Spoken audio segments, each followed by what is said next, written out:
Ohm's law का नियम क्या है।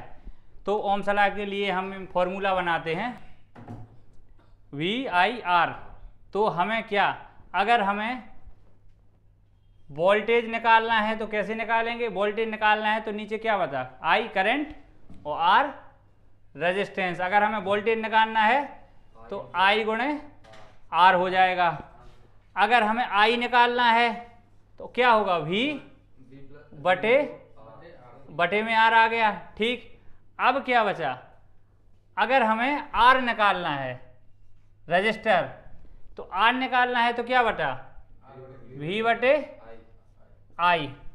ठीक, और अगर हमें पावर निकालना है, जो इसमें एक नहीं लिखा होता है तो हम उसका भी देखेंगे। अगर हमें पावर निकालना होता है तो पावर क्या होता है, वोल्टेज गुणे करंट। तो वोल्टेज गुणे I करंट, और इसको लिखते हैं W मतलब वाट में। तो हम पावर यानी वाट भी निकाल सकते हैं। तो वाट का हमारा रहेगा वोल्टेज गुणे करंट। ये रहा हमारा ओम्स लॉ का नियम। अगर हमें वोल्टेज निकालना है तो हम करंट गुणे रेजिस्टेंस करेंगे, और अगर करंट निकालना है तो वोल्टेज रेजिस्टेंस से भाग देंगे उसमें, और अगर रेजिस्टेंस निकालना है तो वोल्टेज में करंट से भाग देंगे।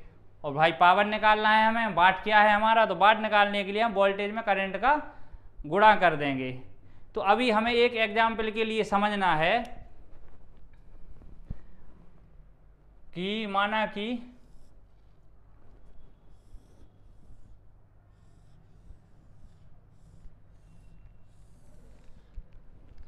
ये क्या है आपकी एलईडी, एक आपकी लगी है एलईडी। अभी आपने लगा दी एक बैटरी, तो ये आपकी बैटरी का हो गया प्लस, ये हो गया माइनस। और बैटरी कितने की लगा दी आपने, 9 वोल्ट। 9 वोल्ट की बैटरी है, और बल्ब की एलईडी जो हमारी लगी है कितने की है, 2 वोल्ट। ठीक, अब हमें एम्पियर भी चाहिए पड़ेगा, तो इसमें एम्पियर है कैलकुलेशन 20 MA 20 मिली एम्पियर। तो अब हमें इसको उदाहरण के लिए समझना है कि हम इसमें कितने ओम्स का रजिस्टर लगाएं ताकि ये हमारा बल्ब खराब ना हो। क्योंकि भाई 9 वोल्ट की हमने बैटरी लगा दी, 9 वोल्ट हमारा पावर सोर्स है, और एलईडी है मात्र 2 वोल्ट की, 20 मिली एम्पियर की है। तो हमें ये एलईडी खराब नहीं हो, इसमें रेजिस्टेंस कितना लगेगा, तो उसका कैलकुलेशन करने के लिए हम जो ओम्स लॉ का नियम हमने यहाँ लिखा है, तो हमें फाइंड क्या करना है, रजिस्टर। तो वोल्टेज बटे करंट, वोल्टेज बटे करंट। तो वोल्टेज क्या है हमारा, वोल्टेज करना कितना कम है, 9 नहीं लिखा जाएगा। वोल्टेज हमें कम करना है, 2 वोल्ट की एलईडी है, 9 वोल्ट है, तो 9 में से हम 2 घटा देंगे, बचा हमारा 7। तो हमारा लिखा जाएगा कितना, 7 हो गया वोल्ट। अब करंट, अब 7 में हम भाग देंगे कितने का, करंट, तो 20 मिली एम्पियर। अब 20 मिली एम्पियर को हम 1 एम्पियर में बदलेंगे तो क्या करेंगे, 1000 का होता है, 1000 का हर जगह चलता है। अगर हमें संख्या ऊपर नीचे करनी है तो 1000 का कभी गुणा करना कभी भाग करना। तो भाई ये संख्या है हमारी छोटी, ये संख्या हमारी छोटी है, हमें ऐसे करना है बड़ा, तो हम इसका बनाएंगे एम्पियर। तो एम्पियर आपका बनेगा, तो आपका आ गया 0.02, ये आपका आ गया 0.02 एम्पियर, ये हो गया वोल्ट। अब 7 में हम इसका देंगे भाग, तो ये आया हमारा 350 ओम निकले आया।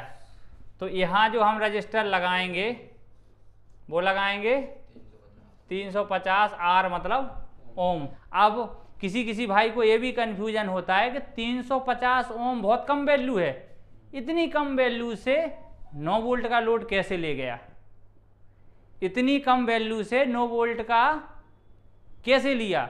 तो ये हमारा क्या बन गया, R1, ये रजिस्टर बन गया हमारा R1।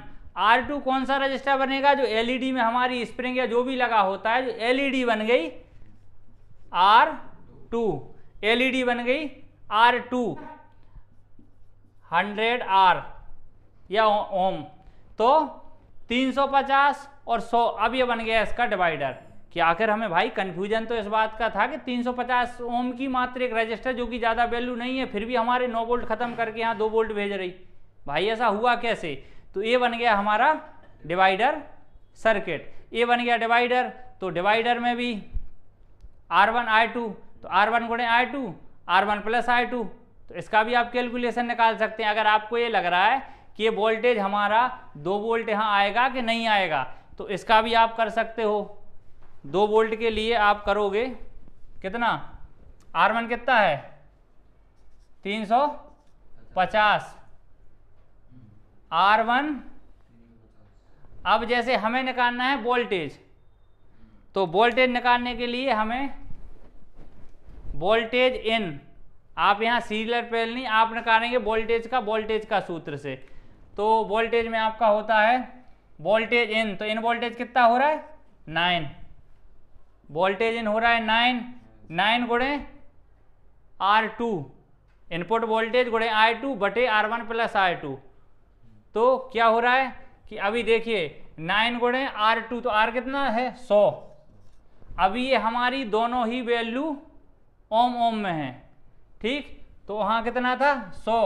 तो अभी हम इसमें अब ऐसा करेंगे, R1 तो 350 प्लस 100, 900 में मैंने 450 का भाग दिया तो 2 निकला, 2 वोल्ट। तो हमारी एलईडी कितनी है? 2 वोल्ट। तो हमें कभी ये भी कंफ्यूज नहीं होना है कि हम 350 ओम की रेजिस्टेंस लगा देंगे तो भाई हमारा 9 वोल्ट गायब होकर 2 वोल्ट कैसे आ गए। यहाँ बन गया एलईडी प्लस रजिस्टर का डिवाइडर सर्किट। तो ये हो गया R1, ये हो गया R2। तो हमने R2 का रेजिस्टेंस भी फाइंड कर लिया और फिर हमने डिवाइडर का सूत्र लगा के इसको कैलकुलेट किया, तो भी हमारा 2 वोल्ट ही आया है। तो इसमें हमें कभी भी कंफ्यूज नहीं होना है। इसमें हमारा जो ओम्स लॉ का नियम है इसके हिसाब से ये आप लोग लिख लेना। इसको मैंने देखो, वोल्टेज कभी भी हमें किसी लाइन का निकालना है तो हमें करंट और रेजिस्टेंस पता होना चाहिए। अगर हमें करंट निकालना है क्या एम्पियर है, तो वोल्टेज और रेजिस्टेंस पता होना चाहिए, और रेजिस्टेंस निकालना है तो वोल्टेज और करंट पता होना चाहिए। तो इसमें देखो, वोल्टेज के लिए हमें गुणा करना है, करंट के लिए हमें भाग देना है, रेजिस्टेंस के लिए भी भाग देना है। तो ये हमारा इसी के हिसाब से ही बना है। जो ओम्स लॉ का ट्रायंगल है तो इसी के हिसाब से ये बन जाती है। पावर जब भी हमें निकालना होता है तो पावर के लिए वोल्टेज गुणे करंट कर देते हैं।